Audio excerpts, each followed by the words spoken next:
Good evening friends. चलिए शुरू करते हैं। आज साल का अंतिम दिवस और अंतिम संडे है। एक साल कहाँ ख़त्म हो गया पता नहीं चलता है और ज़िंदगी भी इसी तरह ख़त्म हो जाएगी। ठीक है,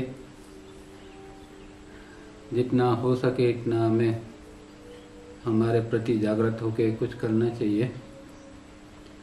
अब लास्ट टाइम जो मीटिंग पढ़ रहे थे पपेट्स की, उसके अंदर एक बहुत इम्पोर्टेंट पॉइंट बताया गया था कि एक तो हम अगर हमारा ऑब्जर्वेशन करते हैं तो पता चलता है कि हमारे अंदर हमेशा एक इंटरनल डायलॉग चालू रहता है, एक अंदर मोनोलॉग चालू रहता है। तो उसका कारण क्या है? तो उसका कारण तावरिया जी इस तरह बताते हैं इसमें कि once the non existent I arises we build around it an ego and least attack on this ego hurts us and this hurt we do not easily forget and forgive the main source of our internal unhappiness and internal dialogue. तो हमारे अंदर जो एक आई, कृत्रिम I develop होता है जिसको तावरिया जी non existent आई कहते हैं, जिसका अस्तित्व ही नहीं है। ऐसा आई एक हमारे अंदर बचपन से धीरे धीरे करके एक डेवलप तो होता जाता है और वो जो है उसको थोड़ी सी भी हर्ट लगती है, थोड़ा सा उसके साथ में ईगो जुड़ जाता है, मतलब उसके अराउंड एक ईगो का पड़ आ जाता है और उसको जब थोड़ी सी चोट लगती है तो एकदम इजीली डिस्टर्ब हो जाता है और ऐसी व्यक्ति को फिर वो ना माफ करता है ना वो भूल पाता है इस चीज। तो वही बात हमारे अंदर अनहैप्पीनेस और इंटरनल डायलॉग लाती है, क्योंकि जब आई आया, मैं आया, तो उसके सामने तू भी आएगा, तो डिवीजन यहाँ से ही चालू हो जाता है। एक विभाजन, एक सेपरेशन होता है मैं और तू का। और इसके कारण हमारे अंदर और सारे बहुत भी जो कुछ भय, शंका वगैरह नकारात्मक भावनाएं जो जन्म लेती है, उसका भी यही कारण है कि एक अपोजिट सामने आ गया। तो हमेशा हमें एक अपोजिट से डर लगता है कि ये व्यक्ति कुछ हमें कर ना दे। तो इसलिए हम एक अपने आई जो है वो खुद का बचाव करने के लिए कुछ ना कुछ करता रहता है, अपने आपको हमेशा प्रोटेक्ट करने का प्रयत्न करता है। और जब वो आई के ऊपर कुछ आता है तो जस्टिफिकेशन के लेके बहुत सारी फौज उसके पास है कि जो वो अपना बचाव कर सके। पर चेतना के स्तर पर देखे तो मैं और तू जैसा कुछ है नहीं, इसीलिए उसको कृत्रिम आई कहा है कि भाई ये जो है ये निर्माण किया हुआ है, वो हम भगवान ने हमें कोई ऐसा आई दे के नहीं दिया है। हमारे अंदर जो एक रियल आई है या जो भगवान ने दिया हुआ आई है वो तो आत्म तत्व ही है। जो भगवान ने दिया है ऐसा भी नहीं है, वो अपनी मर्जी से हमारे अंदर आया हुआ है। तो वो एक बात अलग है। तो अगर चेतना के स्तर पर हम देखते हैं तो ये विभाजन ही नहीं होगा, और विभाजन नहीं होगा तो फिर न डायलॉग अंदर रहेगा, न अंदर कोई अनहैप्पीनेस की भावना, न डर, ये सारी चीजें खत्म हो जाएगी। तो सवाल ये है कि ये हम मैं और तू को खत्म कर सकते हैं कि नहीं। तो योग साधना तो कहते हैं कि भाई साधना के द्वारा ये आई जो है वो धीरे धीरे धीरे करके घिस के खत्म हो जाता है। तो ये एक संभव है और इसीलिए हम संतों को देखते हैं तो वो उसके अंदर मैं मेरा जैसा कुछ होता नहीं है, मी सेंटर जैसा नहीं होता है। और वो इसीलिए कोई उसको बुरा भला कहते हैं तो भी उसको कोई दुख नहीं लगता है, क्योंकि वो सामने वाले को तू के रूप में देखता ही नहीं है, वो मैं के रूप में ही सामने वाले को भी देखता है। और वो चेतना के स्तर पर देखता है कि ये भी चेतना है, मैं भी चेतना हूँ। तो फिर सब जो प्रॉब्लम है वहाँ समाप्त हो जाते हैं। हालांकि ये एक ऊंची स्थिति है और इतनी आसानी से नहीं आती है, पर आ सकती है। योग के अभ्यास से एक पॉइंट के ऊपर ये चीज आ जाती है। और ये हमारे अंदर जो एक डायलॉग चलता रहता है उसका कारण जो है वो डे ड्रीमिंग और ब्रूडिंग, जब डायलॉग होता है, डायलॉग का मतलब संवाद होता है, मतलब कि दो व्यक्ति होते हैं, तो इंटरनली हम दूसरे को खड़ा कर देते हैं। तो जिसने कोई व्यक्ति ने हमें कुछ कहा या कुछ दुख पहुंचाया, तो वो व्यक्ति भी हमारे सामने आ जाते हैं और अंदर मैं भी एक हूँ, तो अंदर ही मैं और तू आमने सामने हो जाते हैं और उसके अंदर संवाद चलता है, और ये जो है उसको ही ब्रूडिंग कहते हैं। अब मोनोलॉग जो है वो थोड़ा अलग है। मोनोलॉग के अंदर व्यक्ति अपने आप में ही बड़बड़ाता रहता है, जैसे मर्मरिंग करता हो इस तरह अंदर एकालाप करता है या स्वगत भाषण करता रहता है, अपने अंदर ही बोल बोल करता रहता है। पर जब कुछ प्रॉब्लम होता है तो ये डायलॉग अंदर चालू हो जाता है।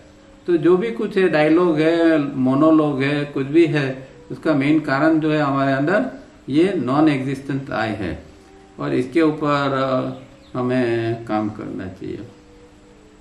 दूसरा, एक 2-3 मीटिंग के पहले एक पॉइंट आया था, एक शब्द आया था इंटरनल ट्रैफिक, कि हमारे अंदर ये जो कांस्टेंट सतत विचार चलते रहते हैं उसको तावड़िया जी इंटरनल ट्रैफिक कहते हैं। हमारा रजिस्ट्रेशन एरिया में एकदम ट्रैफिक रहता है, एक विचार आया, इसके ऊपर दूसरा, तीसरा, और IASM के अंदर हमेशा बिजी रहते हैं इनको क्लियरेंस के लिए। तो इसके लिए इसको किस तरह रोका जाए, तो अभी मैं purpose of birth and death को पढ़ रहा था, तो उसके अंदर एक उपाय उन्होंने बताया है, और वो उत्तम उपाय जो है वो प्रिज्म एक्सरसाइज है।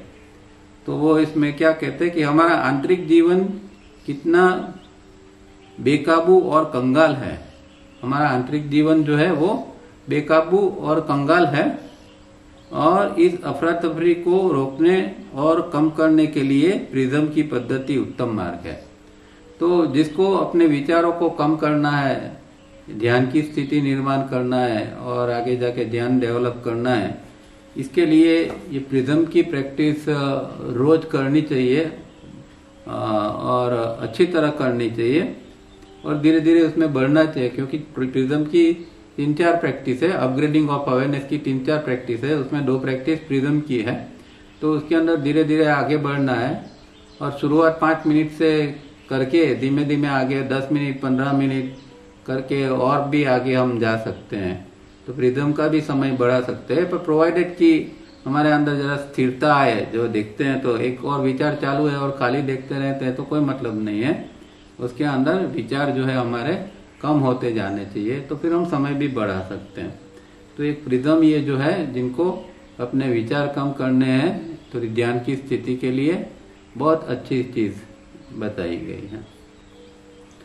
अब लास्ट टाइम जो पढ़ते हैं उसमें लास्ट बात क्या आती थी कि पेज नंबर 103 जेरोक्स के अंदर, कि hence to know the geography of the human brain and the lines of communications of the human body is essential, and then to practice accordingly right methods would lead one to spiritual progress।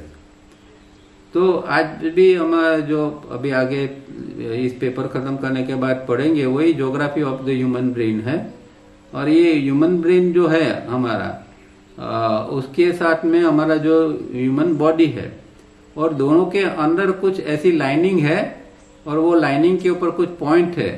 वो point जब lining जब इकट्ठा होती है तो फिर एक communication हमारा बॉडी और हमारा ब्रेन दोनों के बीच में एक कम्युनिकेशन शुरू हो सकता है। और दूसरे ढंग से कहे तो तावड़िया जी कोई लेक्चर में कहते हैं कि भाई 72 सटल पॉइंट्स ब्रेन के अंदर है और 72 सटल पॉइंट्स बॉडी के अंदर है, और जब ये दोनों जुड़ते हैं, और इसके लिए साधना करनी पड़ती है, साधना करते करते जब ये दोनों पॉइंट जुड़ जाते हैं, रेखा से जॉइंट होते हैं लाइंस से, तो फिर कम्युनिकेशन अंदर चालू होता है। और जब ये होता है तो फिर व्यक्ति का स्पिरिचुअल प्रोग्रेस भी धीरे धीरे आगे बढ़ता रहता है, क्योंकि उसके साथ में वो राइट मेथड को भी फॉलो करता है, और इस द्वारा वो स्पिरिचुअल प्रोग्रेस कर सकता है। अब आगे पढ़ते हैं। According to our notes, the important point to understand is that the sea area of the human brain, though we call it holy ground, it does not necessarily mean that we can have only spiritual progress but only if our aim be so we use them spiritual। तो ये point भी आगे आ गया था कि भाई ये जो सी एरिया है उसके अंदर जो हम कहते हैं कि भाई सी एरिया द्वारा इन्फिनाइट माइंड जो है हमारा जो अनंत चित, उसके साथ हम कम्युनिकेशन कर सकते हैं और उसके द्वारा अनंत चित के अंदर जो ज्ञान पड़ा हुआ है वो ज्ञान को हम इनवाइट कर सकते हैं, अंदर ला सकते हैं और वो ज्ञान फिर हम अपना इसका उपयोग कर सकते हैं।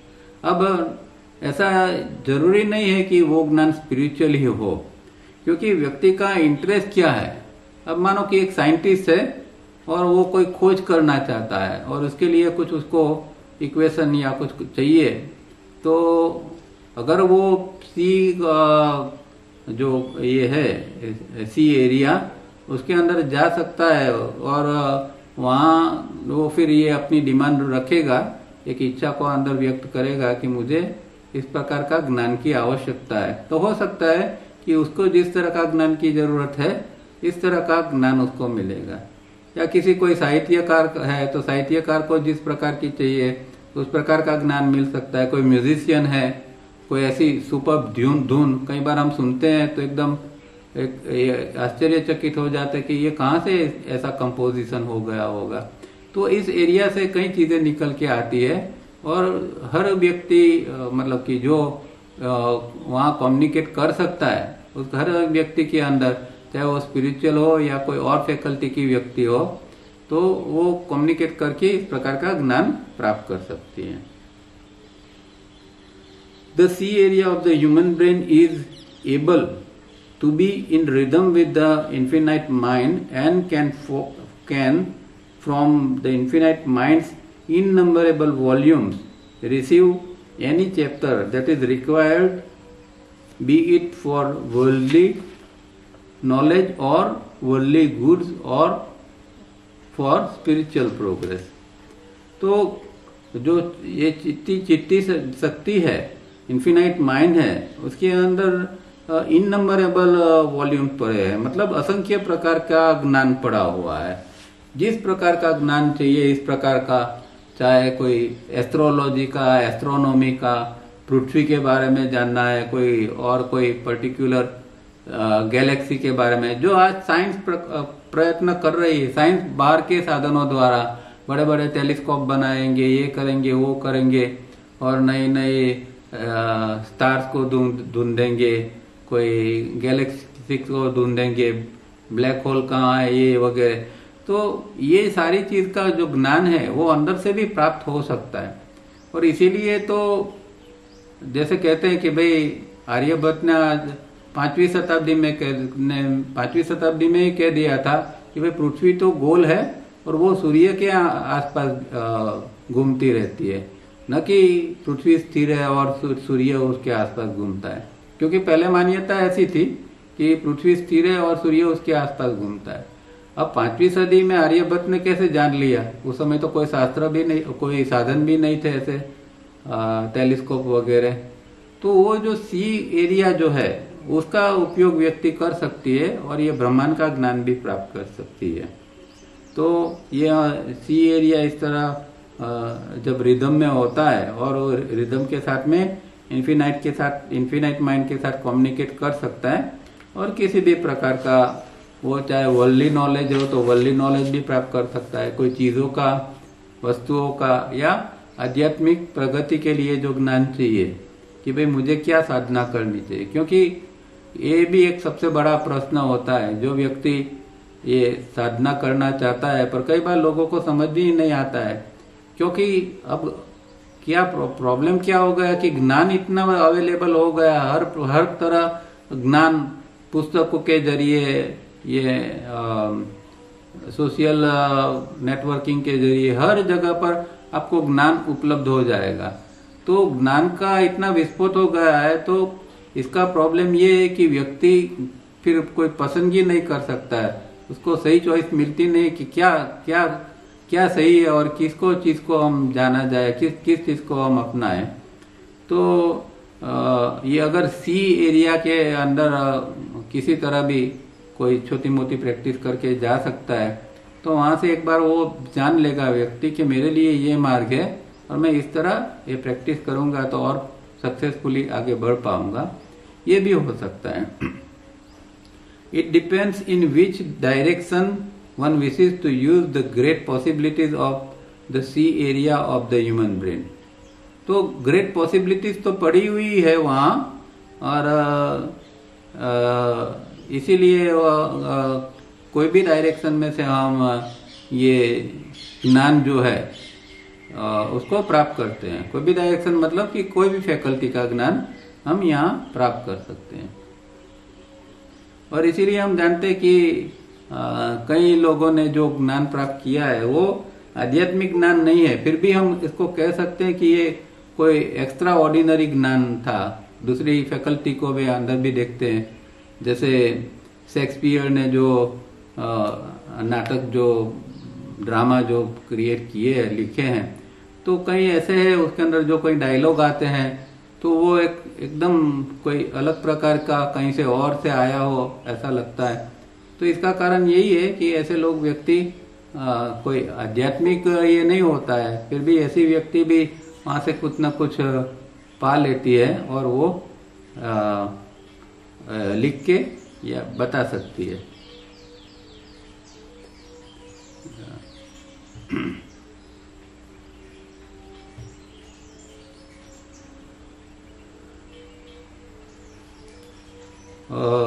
There are two types of knowing. One is through outside source of books and teachers through the A area of the human brain, and secondly is through the C area of the human brain, which is described as knowing that exists of itself and is specially for knowing what is not possible of knowing through outside books and teachers. तो ये भी point हमने पहले देखा है, कई बार आ गया है कि और हम जानते हैं, अब तो ये समझ चुके हैं इतना सारा पढ़ के कि ज्ञान दो प्रकार से हमारे अंदर आता है। एक तो हम बाहर से जो ज्ञान प्राप्त करते हैं, बुक से, टीचर से, कुछ सुन के, ऑडियो वीडियो सुन के वगैरह वगैरह, तो एक इस प्रकार का ज्ञान आता है। और दूसरा जो है वो जो ज्ञान, जैसे अभी हम बात कर रहे हैं, तो सी एरिया जो है ह्यूमन ब्रेन का होली ग्राउंड, वहां से भी हम ये ज्ञान प्राप्त करते हैं। और उसको क्या कहते हैं? Knowing that exist of itself. मतलब कि जो अपने आप में एग्जिस्ट है ही, वो ज्ञान वहां पड़ा ही है, क्योंकि वो चिट्टी का ज्ञान है, इन्फिनाइट माइंड का ज्ञान है। तो वो तो शुरू से ही है। चिट्टी की अपनी एक इंटेलिजेंस, तो जब से चिट्टी होगी तो वो जब से चिट्टी, क्योंकि चिट्टी आई है ऐसा भी नहीं कह सकते। हाँ, वो है, कॉस्मोलॉजी में जाते हैं तो थोड़ा पता चलता है कि ये जो डिवाइन होलनेस से, उससे एक शक्ति जो अलग होती है तप और जन के एरिया के अंदर से, और वो शक्ति को ही हम चिट्टी शक्ति कहते हैं। वो तो मतलब कि परमात्मा से ही अलग हुई एक शक्ति है, वो भी एक प्रकार का परमात्मा ही है, क्योंकि परमात्मा से ही अलग हुई है। पर जब से है तब से उसके अंदर ये सब सारा ज्ञान पड़ा है, और उसके अंदर ये भूभुव स्व को निर्माण किया, उससे पहले से ही ये ज्ञान या उसकी डिजाइन तो पड़ी थी कि किस तरह भूभुव स्व का निर्माण किया जाए। क्योंकि ये एक पूरी एक आत्मा को यहाँ एक आने के लिए और उसको एक गेम में एंटर होके फिर खेलने के लिए जो प्लेटफॉर्म की या एक प्लेग्राउंड की जरूरत थी, ये भूभुवस्व है। और भूभुवस्व का इस तरह चिट्टी ने निर्माण किया था। तो चिट्टी के पास ये सारा नॉलेज पड़ा हुआ है, और वही नॉलेज हम सी एरिया में जाके चिट्टी के साथ कम्युनिकेट करके पा सकते हैं। और जो ज्ञान हम पुस्तक वगैरह से नहीं प्राप्त कर सकते, ऐसा ज्ञान हमें वहां से मिल सकता है। Look at the figure in A puppet show whose movements by another are controlled। एक प्रकार का प्रीचिंग है, क्योंकि किसका कोटेशन यहाँ लिया है। तो जो पपेट्स है उसमें हम जानते हैं कि कोई व्यक्ति जो है, जो पपेट को चलाने वाला है, तो वो अंगुली से ये जो कठपुतली होती है उसको नचाता रहता है, मतलब कि कंट्रोल कोई और व्यक्ति के पास है और ये जो नाचने वाली जो है कठपुतलियां है वो अलग है। पर ये एक ऐसे खाली इसको पढ़ेंगे तो वो एक फिलोसॉफी हो जाएगी। इसको अगर ब्रेन के स्तर पर हम समझेंगे तो ये सीखे कि भाई ब्रेन ही हमें नचा रहा है। जो ब्रेन के अंदर जो कुछ चल रहा है, गड़बड़ी चल रही है, उसका ही हम विक्टिम हमेशा बनते रहते हैं। तो ब्रेन जो है वो ही हमें कंट्रोल कर रहा है, ऐसा समझना है। और फिर इससे किस तरह मुक्त हो सके हम, ये ब्रेन की गुलामी से किस तरह हम बाहर निकल सके, वो हमें देखना है और इसकी प्रैक्टिस करनी है। Like a puppet moved by strings and wires and deluded man is controlled by his feelings and passions caused by ignorance। अब हमारे अंदर जो एक अज्ञान पड़ा हुआ है उसके कारण जो हमारी जो फीलिंग्स है, हमारे जो भावनाएं हैं और पेशेंस है, हमारे अंदर जो अनुराग, इच्छा, वासना वगैरह जो पड़ी हुई है, वो सारी चीजें जो है वो अज्ञान के कारण ही हमने इकट्ठा की है। और वो हम एक भ्रमित मानव के रूप में हम ये पपेट की तरह किसी के कंट्रोल में होते हैं। तो ये फीलिंग्स और पैशन जो है वो हमें कंट्रोल करते हैं और हम भ्रमित मानव की तरह उसके कंट्रोल में रहते हैं। और ये सारी जो चीज है वो उसका मेन कारण है इग्नोरेंस, अज्ञान जो है उसके कारण। क्योंकि व्यक्ति जब अपने आप को जान जाता है तो फिर ये भ्रमना से भी मुक्त हो जाता है और वो पपेट की तरह फिर जिएगा नहीं, किसी के फीलिंग्स और पैशन के कंट्रोल में रहकर। मतलब कि जब कोई फीलिंग्स आई तो उसी तरह हम जीने लगे, कोई पैशन, कोई इच्छा हुई तो उसी तरह जीने लगे, ये फिर नहीं होगा। कोई जीवन का जो आयाम है वो एक बदल जाएगा और कुछ दूसरी तरह हम जीना शुरू कर सकेंगे। मतलब पपेट की तरह फिर जीना नहीं होगा। सो long as he is unable to give up his attachment to things, he is unfit to save himself। तो जो हमारा एक लगाव है इस वस्तुओं के प्रति, मतलब या कहे कि जिसको हम मोह भी कहते हैं, या एक प्रकार का जो एक अट्रैक्शन होता है हर चीज के प्रति व्यक्ति के अंदर, लाइक डिसलाइक हर व्यक्ति के अंदर पड़ा है। और लाइक डिसलाइक के कारण वो व्यक्ति के अंदर एक अटैचमेंट है। गीता की भाषा में कहे तो आसक्ति। तो आसक्ति जो है ये जगत के प्रति, जगत की चीजों के प्रति, व्यक्तियों के प्रति, संबंधों के प्रति, तो हर जगह पर हमारी जो एक आसक्ति है वही कारण है कि हम अपने आप को सेव नहीं कर सकते, हम अपने आप को बचा नहीं सकते। तो फिर एक ही उपाय है कि भाई हमें पपेट की तरह ही जीना पड़ेगा। तो एक बहुत बड़ा जो डिटैचमेंट जो है, मतलब कि एक अंदर एक प्रकार का वैराग्य उत्पन्न होना चाहिए। महर्षि पतंजलि कहते हैं इस तरह, अभ्यास और वैराग्य।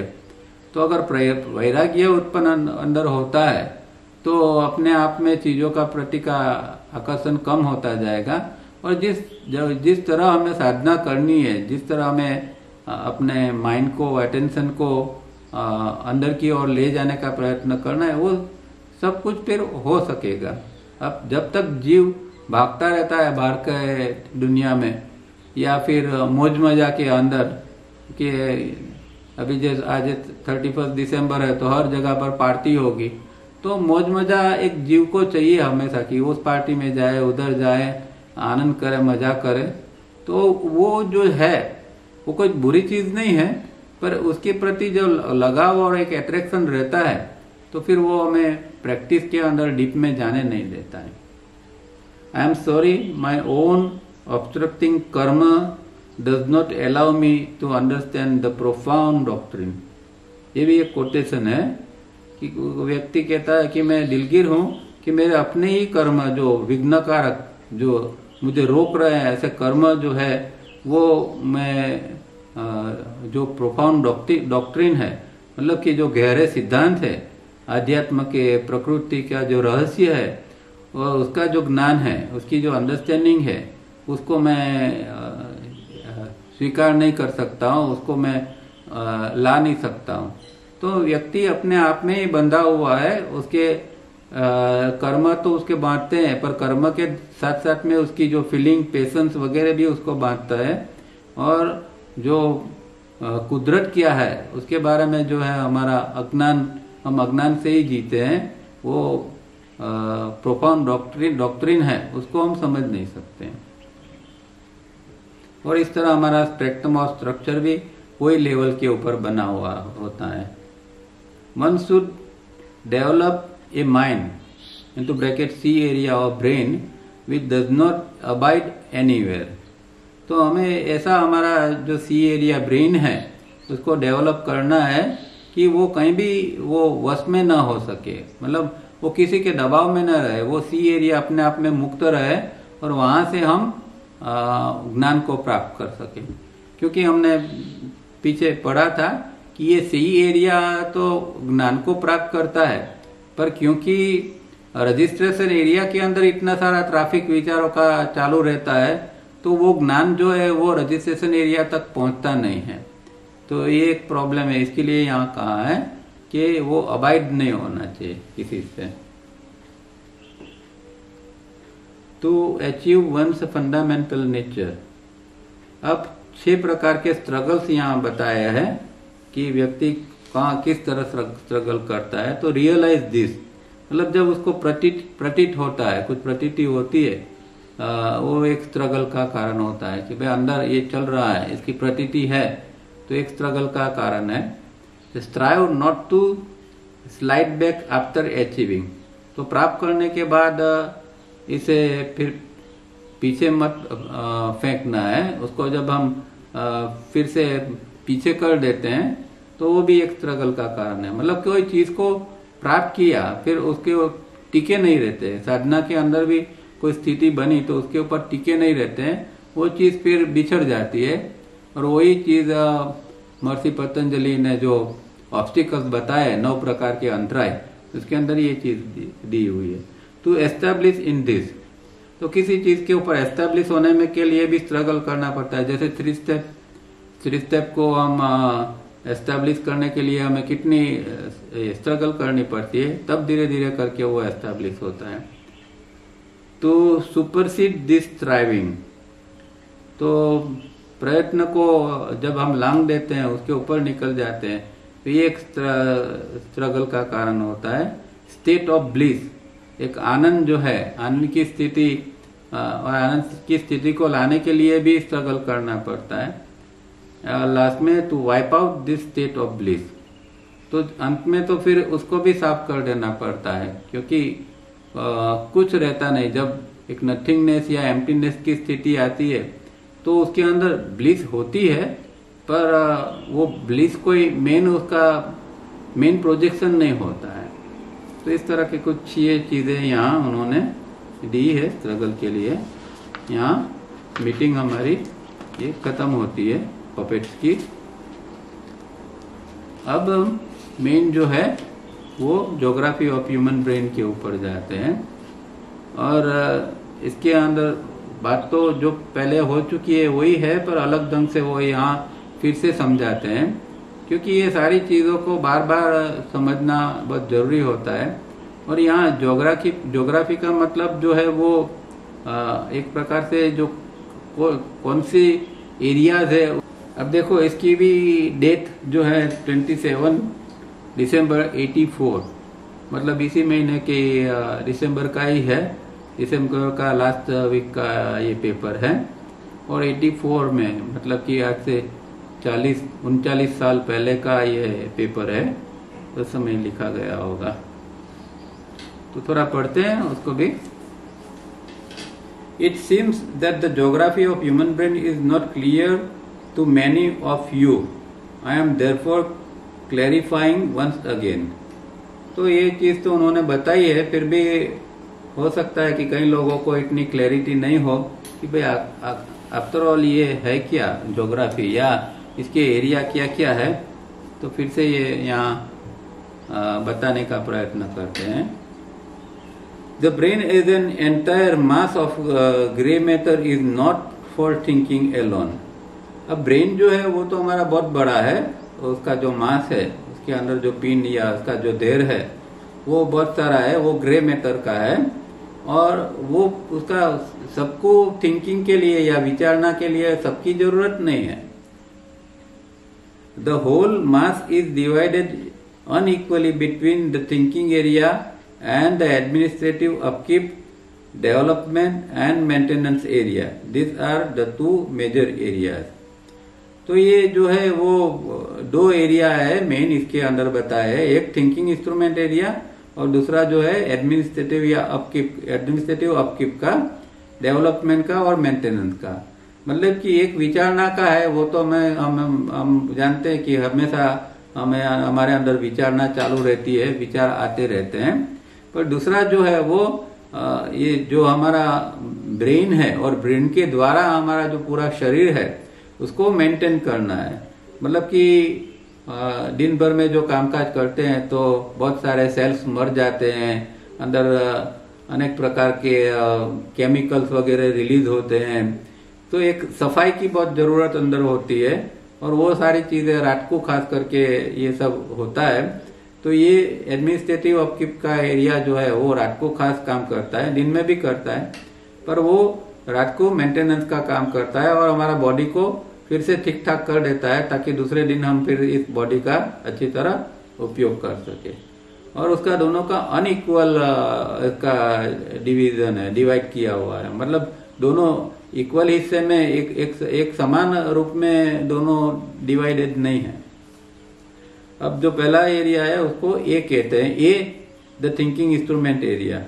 This is compose of the front lobe we call registration area, plus hind lobe we call the memory pool deep and shallow, please refer the diagram, plus the passage over the top of the brain connecting rear lobe to front lobe, plus the top soil of both midbrains left and right only 1 to 2 millimeters deep from top, forming the cortex. This is the verbal ordinary brain of a human being. अब ये thinking instrument area के अंदर 4 चीज समाहित हुई है, और ये हमेशा हमें ध्यान में रखना है। याद नहीं रहता है तो कोई डायरी में लिख लेना चाहिए कि कौन सी 4 चीज है जिससे ये थिंकिंग इंस्ट्रूमेंट एरिया बना है, विचारों का साधन जिसको हम कह सकते हैं। तो विचारों का साधन के अंदर 4 चीज क्या है कि पहली चीज जो है वो फ्रंट लोब, मतलब आगे का हिस्सा ब्रेन का, जहाँ रजिस्ट्रेशन एरिया आया हुआ है, मतलब हमारे जो IESM केंद्र जहाँ काम करते हैं आगे के हिस्से में, आज्ञा चक्र के हिस्से में, वो फ्रंट लोब है। तो वो पहला पार्ट जो है थिंकिंग इंस्ट्रूमेंट का ये रहा। उसके उपरांत जो है हाइंड लोब, मतलब बिहाइंड, पीछे का जो हिस्सा है जहाँ हमारी मेमोरी पड़ी हुई है, शैलो और डीप जो मेमोरी है, जिसको तावरिया जी डायग्राम में 3A और 3B कहते हैं। इस जन्म की मेमोरी और पूर्व के अनेक जन्मों की मेमोरी, वो 3A और 3B के अंदर पड़ी है, वो भी थिंकिंग इंस्ट्रूमेंट का ही एरिया है। उसके अलावा जो है वो passage over the top of the brain connecting rear lobe to front lobe. अब पीछे जो ये मेमोरी है और आगे जो है वो हमारा रजिस्ट्रेशन एरिया है, दोनों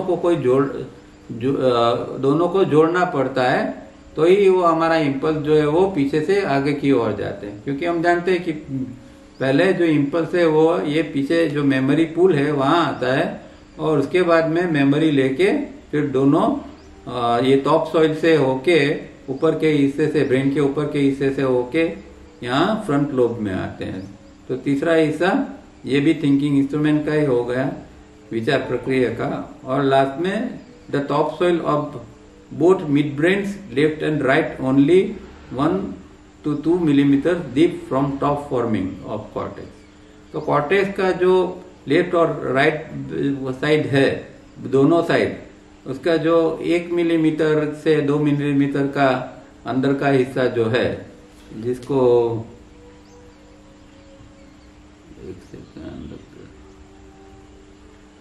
जिसको यहाँ लेफ्ट मिड ब्रेन और राइट मिड ब्रेन कहते हैं, वो एरिया। तो ये जो है वो एरिया, ये 4 चीज बनके हमारा थिंकिंग इंस्ट्रूमेंट एरिया बनता है। तो ये खास ध्यान में रखना है। और दूसरा क्या कहा है, verbal ordinary brain of human being. तो ये वर्बल क्यों कहा है, क्योंकि जैसे अभी हमने देखा ना एक डायलॉग, तो हमेशा वो वर्बल वहां कुछ ना कुछ बकबक चालू ही रहती है। हमारा ब्रेन का ये हिस्सा जो है वो क्योंकि विचार बनाता रहता है हमेशा, तो एक अंदर बकबक भी चालू रहती है, अंदर मोनोलॉग या डायलॉग भी चालू रहता है, इसलिए उसको वर्बल ऑर्डिनरी ब्रेन कहा है। अब ए के बाद में A1 आता है, उसका एक हिस्सा है A1। The verbal brain A in case of some people is help when needed by the right midbrain, but deeper 2 to 20 millimeter deep, and is the non-verbal brain for concepts, ideas, for artists of high order, and for higher subjective thinking, but always in conjunction with the main thinking instrument A. It cannot function by itself without the coordination of A, the verbal brain. अब जो A1 यहाँ है, एक पहला A तो देख लिया कि जिसके अंदर ये वर्बल है चारों चीज से। अब दूसरा भी एक एरिया जो है ब्रेन का जिसको A1 का यहाँ कहा है, वो एरिया थोड़ा डीप में है। वो ब्रेन का जो हिस्सा है वो अंदर 2 से 20 मिलीमीटर तक गहराई के अंदर जो एरिया है वो राइट ब्रेन का एरिया है। राइट ब्रेन का एरिया 2 से 20 मिलीमीटर गहराई के अंदर जो पड़ा है वो नॉन वर्बल है। वहां कोई शब्द नहीं उठते हैं, पर वहां कंसेप्ट होते हैं, आइडियाज आते हैं। तो जो आर्टिस्ट होते हैं उनको जो एक अंदर से जो आता है वो चीज ये यहीं से आती है, राइट मिड ब्रेन से, कि जहाँ जिसको कहते हैं कि भाई जो ये भी ऐसा कह सकते हैं कि जो चिट्ठी में चीजें पड़ी हुई है वो चीजों की तरह ही कुछ ऐसी चीजें इस एरिया से हम प्राप्त कर सकते थे। तो वो कंसेप्ट, आइडियाज वगैरह जो है जो आर्टिस्ट को चाहिए, जैसे कि कोई एक चीज बनाना है, एक आर्ट कोई बनानी है, तो उसके पहले एक उसके अंदर एक आइडिया आता है या कंसेप्ट आता है, एक ख्याल आता है कि क्या मुझे ड्राइंग करना है। तो वो जो आइडिया आता है तो कई बार ऐसी जगह से आता है, मिड राइट ब्रेन। तो हालांकि यहाँ इसको सी एरिया से लिया नहीं है कि ये सी एरिया ये, पर ये सी एरिया से थोड़ा अलग है, राइट मिड ब्रेन उसको कहते हैं। पर वो भी इसी तरह कुछ उच्च प्रकार का ज्ञान का काम करता है। और सब्जेक्टिव थिंकिंग, जो निरपेक्ष विचारना जो होती है, तो इस प्रकार की जो कोई एकदम जिसको कहें कि कोई रहस्यमय बात या कोई गहरी बात कुछ समझना है, तो ये जो है वो सब्जेक्टिव थिंकिंग भी वहां से ये राइट ब्रेन से आते हैं। तो कई लोगों का जो राइटिंग होता है उसके अंदर ये राइट मिड ब्रेन की एक झलक होती है, क्योंकि उसके अंदर एक सब्जेक्टिव थिंकिंग को हमें देखना मिलता है, फ्रेश नॉलेज जैसा हमें देखने को मिलता है। वो भी ये राइट मिड ब्रेन के कारण है। और पर सबसे इम्पोर्टेंट बात ये है इसके अंदर कि ये जो नॉन वर्बल जो ब्रेन है वो अपने आप में काम नहीं कर सकता, उसको हमेशा थिंकिंग इंस्ट्रूमेंट एरिया को सपोर्ट लेना ही पड़ता है। तो दोनों मिलके जब काम करते हैं तब फिर ये राइट मिड ब्रेन का एक रिजल्ट मिलता है। तो ए और बी के अंदर डिफरेंस इतना है कि ए जो है वो पूरा वर्बल है, दूसरा जो है वो गहराई से आया हुआ है, उसके अंदर और कुछ गहराई है, ज्ञान भी गहरा है, और वो जो है वो 20 मिलीमीटर तक की गहराई से उसमें से ज्ञान आता है। पर वो दोनों को साथ में होके काम करना पड़ता है। For मियर imagination and day dreaming also this A1 comes into functioning along with the verbal brain. We call this A1 as conceptual brain. अब डे ड्रीमिंग भी चलता है, उसके अंदर भी इसका एक रोल होता है, इमेजिनेशन। खास करके डे ड्रीमिंग के बदले इमेजिनेशन कह सकते हैं, क्योंकि कोई हायर ऑर्डर की चीज को भी अगर कोई ये क्रिएट करना है तो उसका एक इमेजिनेशन तो करना पड़ता है। तो इमेजिनेशन या इसको कहे कॉन्शियस इमेजिनेशन जिसको हम कह सकते हैं, इसको विजुअलाइजेशन भी कह सकते हैं। तो वो जो है वो इस एरिया जो ये राइट मिड ब्रेन है उस एरिया के अंदर हम विजुअलाइजेशन वगैरह उस एरिया से हम कर सकते हैं। और जो सुपरफिशियल डे ड्रीमिंग है वो तो नहीं होगा मेरे ख्याल से, पर थोड़ी गहराई वाली चीज होगी वही इस एरिया से हो सकती है और इसको कंसेप्चुअल ब्रेन भी कहा जाता है। अब B area, the administrative upkeep and maintenance area. तो उसका नाम से ही पता चलता है कि वो क्या काम कर रहा है। This is compose of left mid brain but deeper between 2 to 20 millimeters deep, plus the topsoil of midbrain left and right but only 1 to 2 millimeters deep. अब जैसे ऊपर देखा A1 तो उसमें हम प्योरली राइट मिड ब्रेन की बात है और वो कंसेप्चुअल ब्रेन है।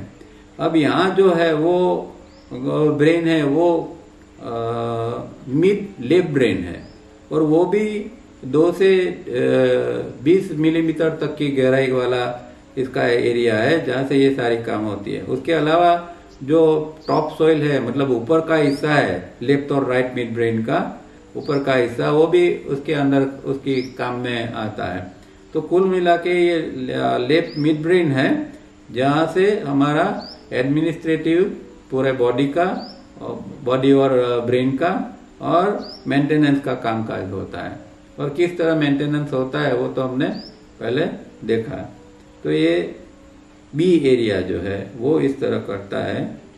This is common to both A and B areas plus the mini brains at the throat, heart, solar plexus, base of spine and genital regions in the physical body. We are not talking here of chakras in the astral body but so called glands. अब ए और B area जो है ये उसके अलावा जो है वो इसके अंदर जो होते हैं उसको मिनी ब्रेन कहते हैं। और मिनी ब्रेन जो है वो एक प्रकार की फिजिकल ग्लैंड होती है और इसके एरिया भी बताया है कि थ्रोट एरिया है मतलब गले के अंदर, फिर हार्ट का एरिया है, सोलर प्लेक्सिस मतलब कि हमारा जो नाभिक वाला हिस्सा है वो, बेस ऑफ द स्पाइन और जेनिटल रीजन।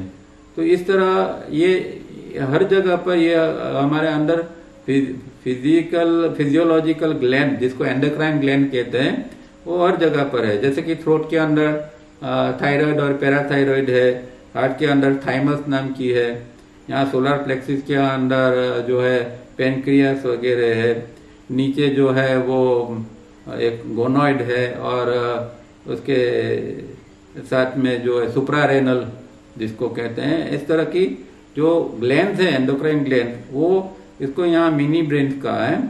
और इसके एरिया जैसे एस्ट्रल बॉडी के चक्र है उसी तरह उसके भी ये एरिया है। तो दोनों जो है वो एक फिजिकल है एक एस्ट्रल है और फिजिकल का काउंटर पार्ट एस्ट्रल के अंदर है। तो जैसे कि थायराइड है फिजिकल के अंदर है तो उसका काउंटर पार्ट है वो हमारा हो जाएगा विशुद्धि चक्र। इसी तरह थाइमस है उसका काउंटर पार्ट जो है वो हमारा अनाहत चक्र, इसके बाद में हमारा मणिपुर चक्र, फिर नीचे मूलाधार और स्वादिष्ठान। तो हर जगह पर एंडोक्राइन ग्लैंड भी है और एस्ट्रल के अंदर चक्र है। पर यहाँ ये जो बात कर रहे हैं वो फिजिकल लेवल की बात कर रहे हैं, ये मेंटेनेंस के लिए बी एरिया के अंदर।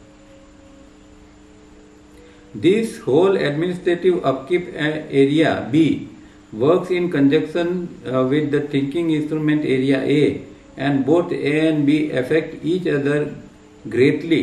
That is, thinking affects upkeep and upkeep influence thinking. Health and thinking thus go hand in hand. अब जो है ये दोनों एरिया को साथ साथ में ही काम करना पड़ा क्योंकि जो बॉडी ब्रेन सिस्टम जो कुदरत ने बनाई है वो एक परफेक्ट रूप में किस तरह चलती है कि सब अंदर के जो चीजें हैं वो एक दूसरे के साथ में जुड़ के काम करे, एक ऑर्गेनाइज फॉर्म में काम करते हैं तो ये बॉडी ब्रेन सिस्टम अच्छी तरह काम कर पाएगी। और इसके लिए ये जो है ए एरिया और बी एरिया दोनों को साथ में मिलके काम करना पड़ता है, और एक का प्रभाव दूसरे के ऊपर भी पड़ता है। जैसे कि थिंकिंग जो है वो थिंकिंग इंस्ट्रूमेंट का काम है, और दूसरा जो है वो ये जो है एडमिनिस्ट्रेटिव अपकीप, उसका काम हेल्थ से लेके है, मतलब हमारा शरीर तंदुरुस्त रहे, कोई अंदर विकार उत्पन्न न हो, शरीर अच्छा रहे, रोग न हो, ये काम देखने का एडमिनिस्ट्रेटिव अपकीप का है। तो इसी तरह इसीलिए ये दोनों एक दूसरे के ऊपर प्रभाव छोड़ते हैं।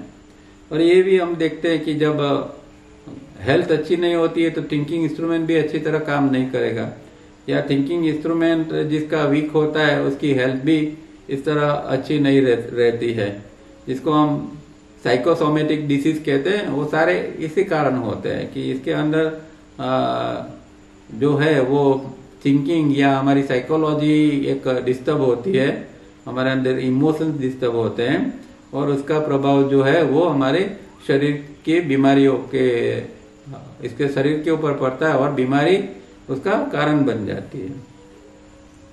These mini brains have two sections each. The throat mini brain has front and back or upper and lower. The heart has left and right sections. The solar plexus has two separate mini brains known as Manipur and Kundali, but not as chakra in the astral body. The base of spine has upper and lower, and genital region has left and right. The mini brains are in the physical body.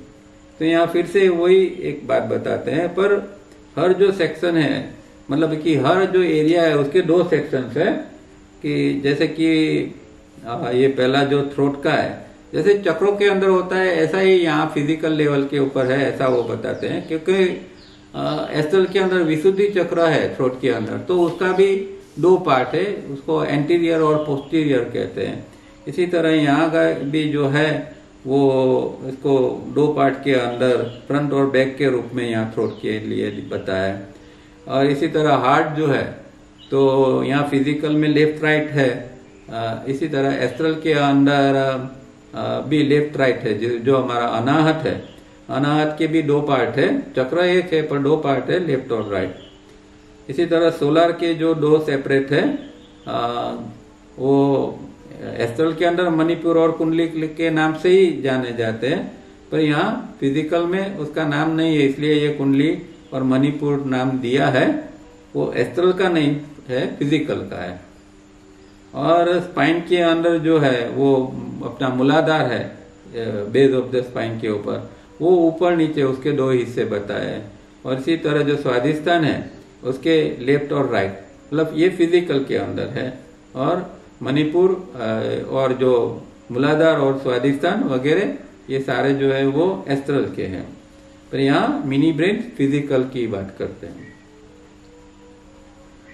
All the left or lower sections of mini brains function under the influence of sympathetic system and left solar plexus. Manipur plays very important part in the life of an individual. All this is in turn function more under the influence of the thinking instrument, the verbal brain. तो ये जो है ये अभी जैसे ये बताए ना कि ऊपर दो सेक्शंस होते हैं, तो जो लोअर सेक्शंस होते हैं, लेफ्ट या लोअर सेक्शन जो होते हैं, वो उसका सिंपैथेटिक नर्वस सिस्टम जो है हमारी, उसके द्वारा वो गवर्निंग होते हैं।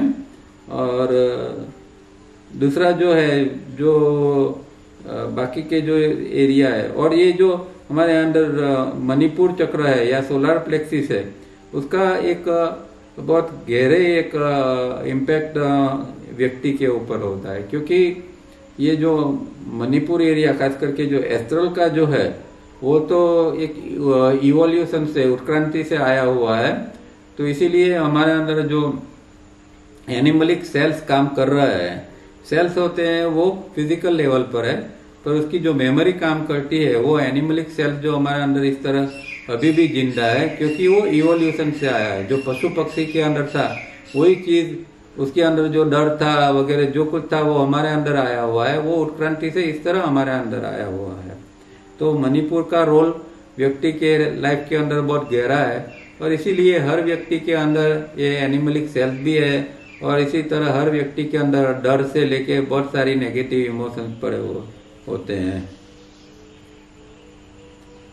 और ये कहते हैं कि all this in turn functions more under the influence of the thinking instrument.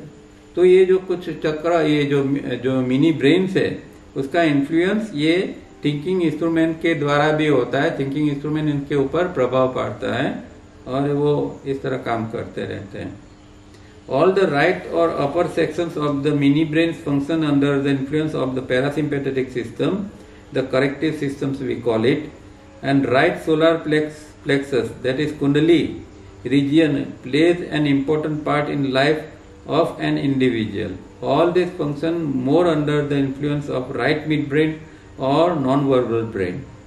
Please do not mix up Kundali as a Kundalini.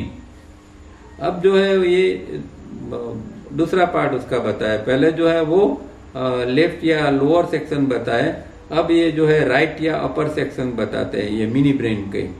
और उसके अंदर ये जो से सारे वो पैरासिम्पेथेटिक सिस्टम से कनेक्टेड है, गवर्निंग होते हैं, और उसको तावरिया जी करेक्टिव सिस्टम भी कहते हैं, क्योंकि पैरासिम्पेथेटिक सिस्टम ही ऐसी चीज है कि जब वो डेवलप होती है तो हमारे अंदर बहुत सारा करेक्शन होता रहता है और हमारा डेवलपमेंट इस तरह होता है।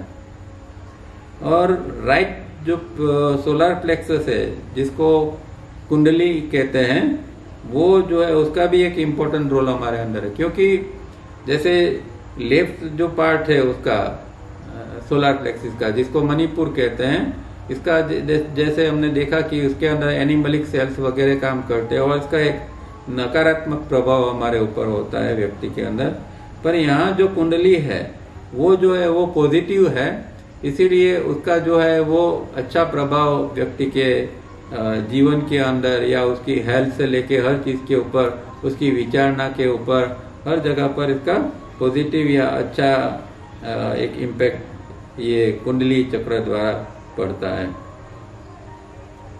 और ये सब जो है वो राइट मिड ब्रेन जो है उसके इन्फ्लुएंस से ये सारे काम करते हैं। इसलिए वो जो नॉन वर्बल ब्रेन हमने ऊपर देखा, ये वन जो राइट मिड ब्रेन से ही होता है, नॉन वर्बल ब्रेन, वो उसका प्रभाव ये सारी चीजों के ऊपर है। मतलब जो अपर सेक्शन है उसके ऊपर ये राइट मिड ब्रेन का प्रभाव है या नॉन वर्बल ब्रेन का प्रभाव है। These two groups of individuals are poles apart and cannot agree with each other and have totally different characteristics. But no individual is pure type and so could be more of one of other type in various permutations and combinations. तो ये जो दो group ऊपर बताए हैं mini brain के, वो दोनों जो है वो एक दूसरे से अलग है बिल्कुल। एक इनका दोनों का जो ध्रुव है, पोल है, वो बिल्कुल अलग है। उसके दोनों के कैरेक्टरिस्टिक जो है, उसके लक्षण हैं, वो भी बिल्कुल अलग है और एक दूसरे से एग्रे भी नहीं होते। जैसे कि हमने देखा कि मणिपुर और कुंडलिनी, तो वो दोनों अलग ही है और दोनों एग्री कैसे होंगे, क्योंकि इसके एक के अंदर पूरी नकारात्मकता भरी हुई है और दूसरा जो है वो पॉजिटिव एरिया है। तो ये इसीलिए ये दोनों का कैरेक्टरिस्टिक से लेके सब कुछ जो है वो अलग है। दोनों अलग अलग ध्रुव पर काम करते हैं। पर ऐसा नहीं है कि कोई व्यक्ति के अंदर एक प्योर टाइप होती है। मतलब दोनों का कम ज्यादा प्रभाव तो व्यक्ति के ऊपर होता है। हो सकता है किसी के ऊपर लेफ्ट लोअर सेक्शन का ज्यादा हो, किसी के ऊपर राइट अपर सेक्शन का ज्यादा हो। पर राइट अपर सेक्शन का ज्यादा है तो समझना चाहिए कि भाई वो व्यक्ति प्रोग्रेसिव है, मतलब प्रोग्रेस के मार्ग के ऊपर है। और जो लोअर सेक्शन या लेफ्ट एरिया से जी रहा है तो वो अभी सामान्य, मतलब जैसे हम ये भी कह सकते हैं 2482 जो है वो लेफ्ट और लोअर सेक्शन का है, और राइट या अपर सेक्शन जो है वो 522 और 1 की ओर जाने वाले व्यक्ति जो है उसका हम इस तरह कह सकते हैं। पर दोनों एग्जैक्टली ये नहीं होते हैं कि एक फिक्स कंपार्टमेंट नहीं होता है। वो थोड़ा जैसे कि 2482 से 5221 कैसे फ्लक्चुएशन होता है, इस तरह एक प्योर टाइप नहीं होती है, थोड़ा ऊपर नीचे हमेशा होता रहता है। और इससे अनेक प्रकार के परमानेंट और परम्यूटेशन और कॉम्बिनेशन बनते रहते हैं। These leaves hardly a square inch of real midbrain deep down. This is the silent area or holy ground, as we call it, the sea area of the human brain. Here nothing known to science takes place. In this holy ground, God meets man, where brain can be guided by divine infinite mind, flowing through each individual as the individual's mind. तो ये जो हमने दो area देखे, दो section या दो group देखे हैं, अब ये जो तीसरा जो यहाँ जो एरिया बताते हैं वो है साइलेंट एरिया या होली ग्राउंड है, और वो मिड ब्रेन के अंदर डीप में पड़ा हुआ है। और यहाँ कुछ ऐसा नहीं है कि जो here nothing known to science take place, जो साइंस जानता है उसके अलावा ऐसी कोई चीज नहीं है कि ये इस एरिया में नहीं पड़ी हो। मतलब वो एरिया पूरा ज्ञान से पड़ा है, यहाँ तक कि साइंस जो नहीं जानता है वो भी वहाँ इस तरह का ज्ञान पड़ा हुआ है। और वही होली ग्राउंड के ऊपर परमात्मा और व्यक्ति, मतलब कि आत्मा या जीव जो है उसका मिलन होता है। आत्मा या जीव का मिलन इस होली ग्राउंड के ऊपर होता है कि, और वहाँ डिवाइन इन्फिनाइट माइंड जो है वो व्यक्ति को गाइड करता है, मतलब कि उसको ज्ञान देता है या उसको किस तरह जीना है ये समझाता है।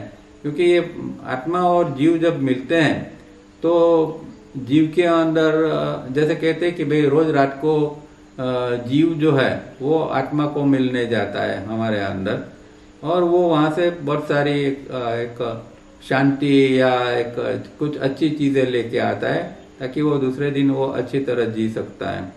तो इसी तरह कुछ ये है कि ये एरिया होली ग्राउंड का एरिया है जहाँ आत्मा और जीव मिलते हैं।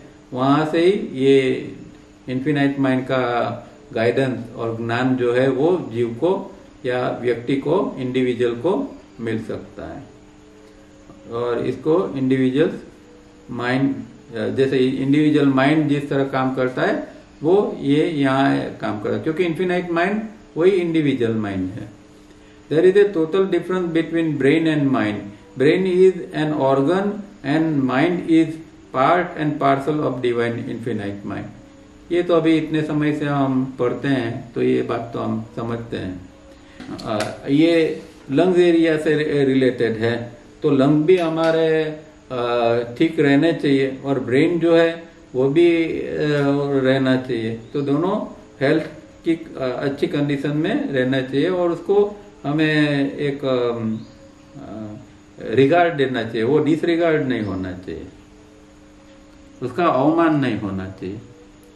यहाँ रुकते हैं, समय हो गया। उसके कंटिन्यूशन में ही है, वो नेक्स्ट टाइम पढ़ेंगे। जैसे कि लंग के अंदर टीबी होता है और अलग अलग डिसीज होते हैं, ब्रेन के अंदर भी अलग अलग डिसीज होते हैं, तो ये कनेक्टेड है। पर नेक्स्ट टाइम देख लेंगे, क्योंकि एक पेज इसके अंदर पूरा बाकी है, तो नेक्स्ट टाइम देखेंगे। ठीक है, यहाँ रुकते हैं। कोई प्रश्न है तो आप पूछ सकते हैं।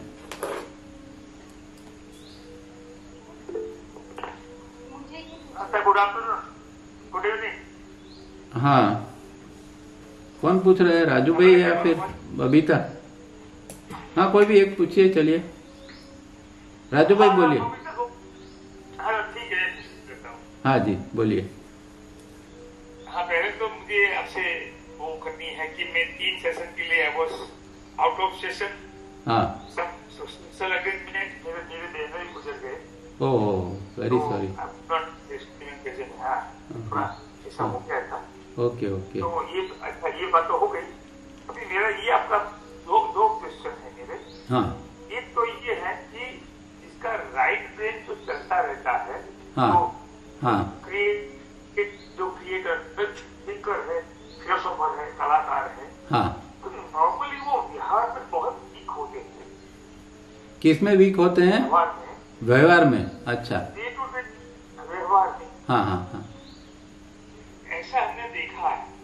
तो उसका कारण यही हो सकता है कि उनका लेफ्ट जो ब्रेन है, लेफ्ट ब्रेन, हाँ। वो वीक रहता है। नहीं नहीं नहीं, ऐसा नहीं है। व्यवहार में वीक है उसका तो बहुत सारे अलग अलग कारण होते हैं। पर पहली बात तो समझनी ये है कि राइट ब्रेन जो है वो कोई हमेशा एक्टिव, चाहे कोई फिलोसोफर हो या कोई सिवाय के योगी होता है, वही राइट ब्रेन के साथ कनेक्टेड रह के जी सकता है। तो आप जो नॉर्मल व्यक्तियों की बात कर रहे हैं कि जो फिलोसोफर है या दूसरे व्यक्ति जो हैं, जो कभी कभार जो राइट ब्रेन के कांटेक्ट में आते हैं और वहां से कुछ अच्छी क्योंकि कोई अच्छे लेखक होते हैं मानो कि, तो कभी कभार उसको वहां टच हो जाता है और अच्छा ये उसको मिल जाता है। इसका मतलब ये नहीं है कि वो व्यक्ति के अंदर पूरा ग्रोथ हो गया। और या जैसे हम डायग्राम की भाषा में ये कहे तो ये व्यक्ति जो है अभी हो सकता है कि 2482 के आजू बाजू भी हो। ऐसा जरूरी नहीं है कि वो 5221 में पहुंचा है और इसीलिए वो मिड राइट ब्रेन से ये ले रहा है। कोई किसी कारण व्यक्ति शांत होता है, चाहे वो कोई भी प्रकार का व्यक्ति हो, सामान्य व्यक्ति हो, वो भी जब एकदम शांत हो जाता है तो उसके वो राइट ब्रेन के कांटेक्ट में आ सकता है और वहां से कुछ अच्छी चीज पा सकता है। तो ये एक कारण है कि ये व्यक्ति का ओरिजिनल जो स्ट्रक्चर है वो तो अभी 2482 के नजदीक का ही है, तो उसका बिहेवियर तो ऐसा ही होगा। हम ये राइट ब्रेन से कुछ अच्छा लिख दे, इसलिए आप देखिए कि जो अच्छे अच्छे राइटर्स होते हैं, अच्छे अच्छे स्पीकर्स होते हैं, उसका नॉर्मल जीवन एकदम नॉर्मल होता है। उसके अंदर कोई खास विशिष्टता या कुछ अच्छी चीजें हमें देखने को नहीं मिलती है, क्योंकि उसका जो स्ट्रक्चर है वो तो 2482 का पड़ा हुआ है। उसने स्ट्रक्चर को तो डेवलप किया ही नहीं है। किसी तरह वहां से कुछ माल अंदर आ जाता है और वो नाम कमा जाता है कि अरे वाह ये व्यक्ति तो बहुत, जैसे कि कई बार ऐसी भ्रमना भजनी को के लिए होती है। देखो मैंने बहुत देखा है, बहुत अच्छे अच्छे भजनिक इतने सुंदर भजन गाते हैं, इतने भावमय भजन गाते हैं, पर उनका व्यक्तिगत जो है वो इतना डेवलप नहीं होता है। लोग उनको पांव छूते वगैरह वगैरह करते हैं, पर हकीकत में उसका जो ये है, उसका जो बीइंग है वो इतना उठा हुआ नहीं है। तो यही कारण है कि क्योंकि उन लोगों ने कोई और साधना नहीं की है, तो अभी तो वो 2482 के नजदीक ही पड़े हुए हैं, वो 5221 पर तो पहुंचे नहीं है। पर क्योंकि कई बार ये थोड़ा राइट ब्रेन से टच हो जाता है, उसके कारण व्यक्ति इस तरह का थोड़ा प्रसिद्ध हो जाता है या लोग इस तरह इसको श्रद्धा से देखने लगते हैं। ये बेसिक कारण है इसका, बराबर। तो इसके अनुसंधान में ये आपको एक प्रश्न में और करता हूँ सर, कि अगर कोई अपना रेशियो बदलता है, स्ट्रक्चर बदलता है, हाँ, और वो 5221 पे पहुंच गया है समझो, हाँ, तो वो व्यवहार में थोड़ा हो जाएगा। बिल्कुल नहीं, व्यवहार तो उसका है तो ही 5221 पर पहुंचा है, ये कोई अलग बात है ही नहीं। क्योंकि 5221 क्या है, आईईएसएम केंद्र है और आईईएसएम केंद्र पर तो हमारे व्यवहार का आधार है। अगर आपका रेशियो 5221 पर पहुंचा, इसका मतलब ही ये है कि आपके आईईएसएम केंद्र बैलेंस में अब काम कर रहे हैं, तो फिर गड़बड़ी का तो प्रश्न ही नहीं उत्पन्न होगा ना, समझे ना। हाँ अच्छा, और ये आपने जो हमने नवरिया साहब ने आपको ये दिया है कि राइट नोस्ट्रल ब्लॉक करना है, हाँ, तो ये राइट नोस्ट्रल ब्लॉक करने से उसका अपने तो जो हमारा जो श्वास और जो आता है वो लेफ्ट नोस्ट्रल से आता है, हाँ, और वो राइट ब्रेन को इफेक्ट करता है। बिल्कुल इनडायरेक्टली कुछ फायदा होता है। बिल्कुल इनडायरेक्ट नहीं, ये डायरेक्ट फायदा है। आप राइट नोस्ट्रियल को बंद करते हैं, लेफ्ट को एक्टिव करते हैं, और लेफ्ट की हमेशा इसकी क्रॉस इफेक्ट होती है। अगर आप लेफ्ट को बंद करोगे और राइट को चलाओगे तो आपका लेफ्ट के ऊपर असर जाएगी, पर हम राइट बंद करते हैं और लेफ्ट चलाते हैं तो उसकी क्रॉस इफेक्ट आती है और हमारा जो राइट ब्रेन है वो भी एक्टिव होता है। इसीलिए तो व्यक्ति के अंदर अच्छे अच्छे विचार फिर आना चालू हो जाता है जैसे जैसे वो आगे बढ़ता है। तो वो है।